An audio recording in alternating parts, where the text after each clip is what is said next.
This episode is brought to you by Shopify.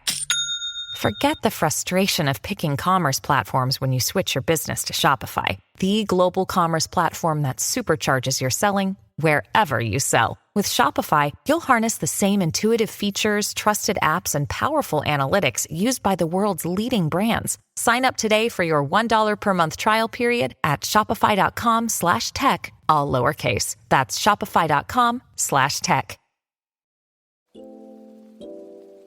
This episode is brought to you by Jira. Jira is the only project management tool you need to plan and track work across any team. So if you're a team of developers, Jira better connects you with teams like marketing and design, so you have all the information you need in one place. Plus, their AI helps you knock out the small stuff so you can focus on delivering your best work. Get started on your next big idea today in Jira. Hey guys, welcome to today's podcast episode, and I've got Jasmine Jonte coming out of Arizona, and she is a DFY course creator, which we'll talk all about what that is. And she's the fractional director of product. And for those that are interested in course creation, digital entrepreneurship, e-commerce, Jasmine's the one for the show. So Jasmine, welcome. Thank you. Yeah, thanks for having me. I really appreciate it. Yeah. So introduce yourself, and I'm excited to dive into the questions. Love it. So I Yeah. have a done-for-you course creation agency. And if you're not familiar with the whole acronym space, that's what DFY stands for, is done for you. So we are a services agency, and we work with experts, authors, speakers, entrepreneurs, and we help productize their expertise. So we take the knowledge and information that's in their brain and we put it into an online learning experience that anyone can learn from and take and get the results that you would normally provide one-on-one or in a group setting. And that's largely what we do. So we've worked with, as a couple examples, I know you have lawyers in your audience. So one of our clients is a former judge and family law attorney. And so we've built programs that help individuals go through custody battles and divorces, and they can learn from it for what it would normally cost to charge to work with a lawyer for an hour. That's just one example. Similarly, you have a lot of doctors around. We've built programs for doctors who want to help more people and don't want to keep doing one-on-one. They want to leverage their time. Again, we put that information into an online program that their patients can take, or just people online can take, to get the same results that they're looking for. It doesn't work in every niche, but most niches where there's an expert at the head of the organization, at the head of the business, there's something you can do to leverage your time using online learning. Yeah, really great introduction. And you have a really interesting background, which we'll talk about, kind of resiliency and pivoting and changing. So one thing is talking about is, I know, for example, during the pandemic, courses were all the courses, webinars, these were like huge. Like you could just launch a course, a webinar, and it would sell. And how is it in how has course creation changed after COVID, with people just returning to work? I heard majority of courses are not completed. Talk about that. Yeah, it's a great question, because you're right. During the pandemic, everyone had to go online. We were forced to go online. So you had this huge influx of creators, online programs, courses. But the difference was the audience also went online. So they were having their first learning experiences in a Zoom room or in an online course portal, and they couldn't tell, the audience couldn't tell bad from good from great, because it was their first time experiencing it. But because more and more people went online and more students were learning online, now the sophistication of the market has also increased. And so they can really tell what's a good program from a not so good program. And we all know in today, they're not going to be quiet about it if it's a not so good program. They're also not going to be quiet about it if it's a really great program.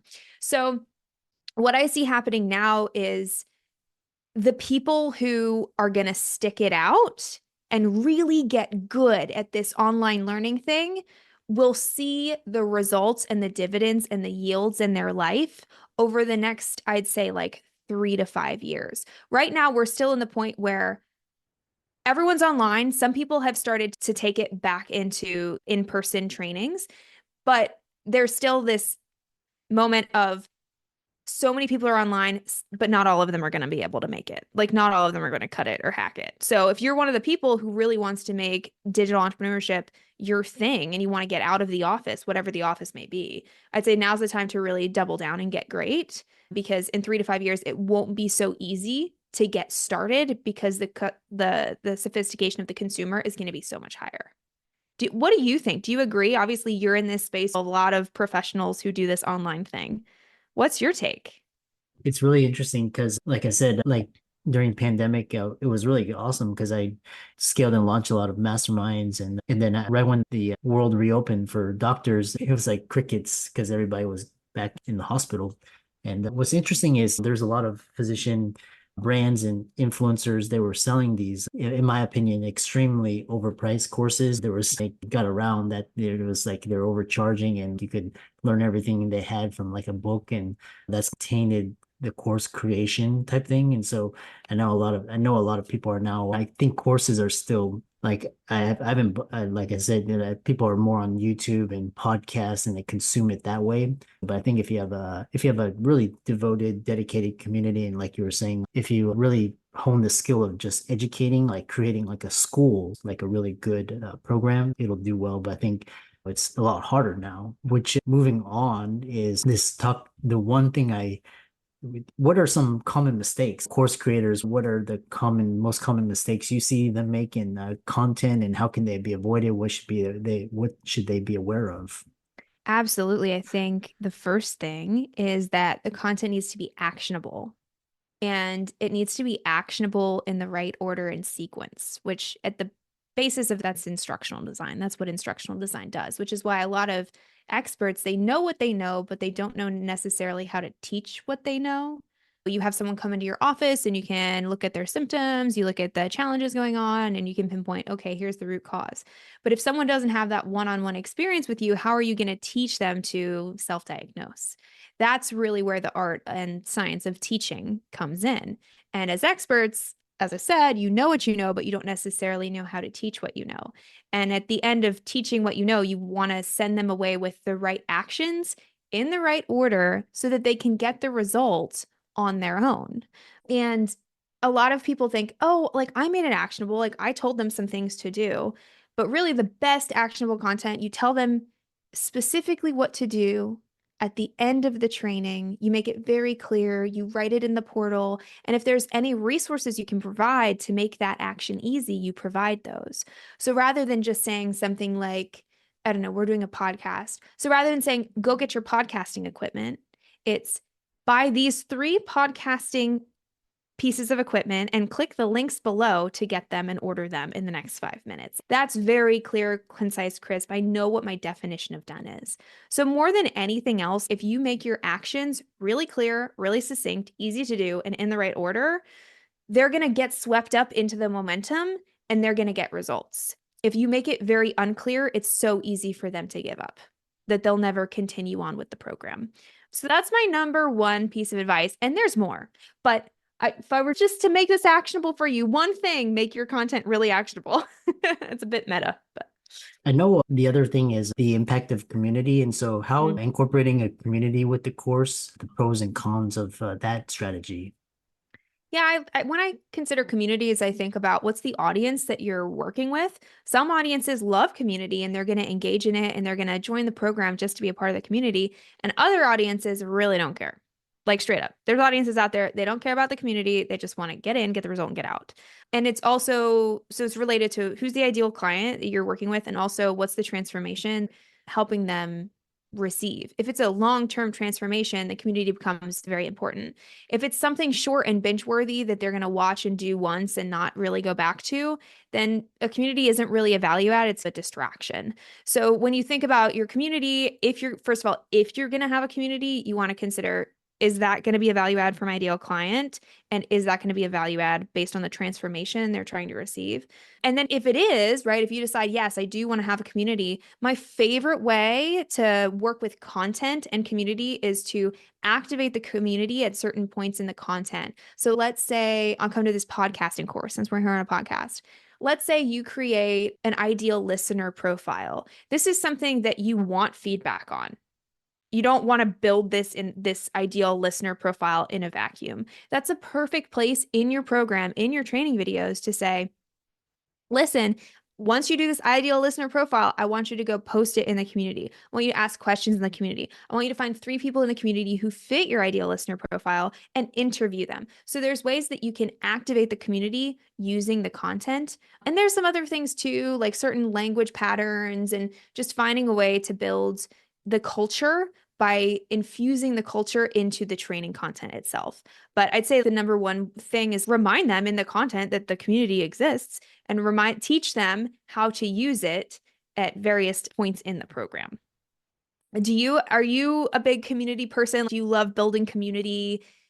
Is it a part of your business? We do have a community, and that's the like events and community is the next step for myself and my brand. Right now I'm in the process of building the brand, and I think we have community, but it's not like a Tony Robbins community or strong like these really what do they call them? They call them the raving fans. Yes. Yeah, it's nothing Yes. like that, but that's what I'm but yeah. I'm sure you're on your way though. There's this really great article out there called A Thousand True Fans. And it's the Mhm. idea of if you just have 1,000 people, like you don't need a million of people across the world who think you changed your life like Mr. Robbins. If you just have 1,000 true fans who've been really affected by your work and are willing to say nice things about you, then that's really all you could ever need. So it makes it feel like a little more achievable. Can I make 1,000 true fans in my lifetime? I think I can. Yeah. So you're probably closer, and anyone listening, you're probably closer than you think as well. Interesting. Yeah. So we're midway, and so breakaway. So your creation.co, what does that do, and how can people interested in the content creation space or the course creation, how can they partner and work with you? What can you do for them? Yeah, so Creation is the name of the agency. It's the name of the Done For You course creation agency that I own. And essentially, our process is working with experts and doing as much as possible throughout the course creation experience. So that includes evaluating any content they might already have. Many people come to us with a book or a blog or a podcast. They come to us with some kind of content somewhere, and we can repurpose that into the program. We also do all of the graphic design. We do all the portal uploads. We write every video script. We do video editing. We do video production. You go from nothing or potentially just some blog posts to a fully fleshed out course that anyone could buy at any point in time. Now, I also think it's really important to realize what is your goal with creating a course? Is it to add a new revenue stream? Is it to just stop trading time for money with your current clients? Many people come to us, they have one-on-one like clients, but they want to give them an extra resource or tool that makes the one-on-one easier. Because now in the one-on-one, you're not explaining the same things over and over again to all your one-on-one clients. You're just answering their questions about the training content. Similarly, is there training content for your team that you need to produce? Like one of my favorite use cases was a CFO that we worked with, so Chief Financial Officer, and she was a fractional CFO with a bookkeeping agency and a tax agency, right? She's a CPA as well. So all things financial. And we built programs for her that helped individuals deploy certain tax strategies into their business. It trained her incoming team on the tax strategy. It helped her one-on-one clients. It helped them deploy that strategy with their one-on-one clients more easily. So it's this system. It's a program that we built once that is used in 3 or 4 different ways in her business, which the whole thing now is just like saving her, I don't even know how much time. A lot of freaking time. You got to know what kind of course you want to build. And then you come to us, we help you iron out the kinks, and then we build it for you. So you just get to show up, get interviewed, review what we send you, and then actually film the videos with our support. So yeah, full on end to end course development. Interesting. And for those that are interested in, they have finances, but they're limited on time and expertise. What does this service run them? Is it 4 figures, 5 figures, three? Give a ballpark. Yeah, totally. It depends on the size of the program. I have people come to me and they're like, I would just want you to outline my program with me and map it out which you're not looking at a crazy investment there. And we have people who come to us and say, I want a 15-hour course, to which I say, does it really need to be 15 hours? Because nobody really wants to watch a 15-hour course. And we get them down to maybe 10 hours, and then it's a different investment. So we start around $5,000 and it can go from there, but it really just depends on the scope and size. And are you doing video production, or do you have your own video team? I'm flexible. We do custom proposals for everyone because I've tried packages before and it's just not personalized enough. Yeah. Another question I have for you is, of all the courses created, is it something like books? Because I've seen the landscape shift. It was like basically you had these publishers, and then you had bestsellers and Grisham and all, like J.K. Rowling. And then basically you had all these indie authors, like they started doing like hardback, paperback, went to Kindle. And a lot of these authors, they have a book, but it doesn't sell, or they so, I mean, what for courses, what is you know, what is the average amount, or what is the success rate of launching a course? Is a course good for just for creating brand awareness, or is actually a passive income generator? That's a really great question. I don't have a specific statistic for you on like how successful a launch is, because that would determine on what is the success of, what is the expert looking for, what is success to them. However, I will say that I often have the hard conversation with experts that if you really want a course to create enough revenue that it sustains your lifestyle, meaning like you have a lifestyle business just based on courses, you have to either become or hire digital marketers. Because this whole idea of like courses or passive income is actually completely inaccurate.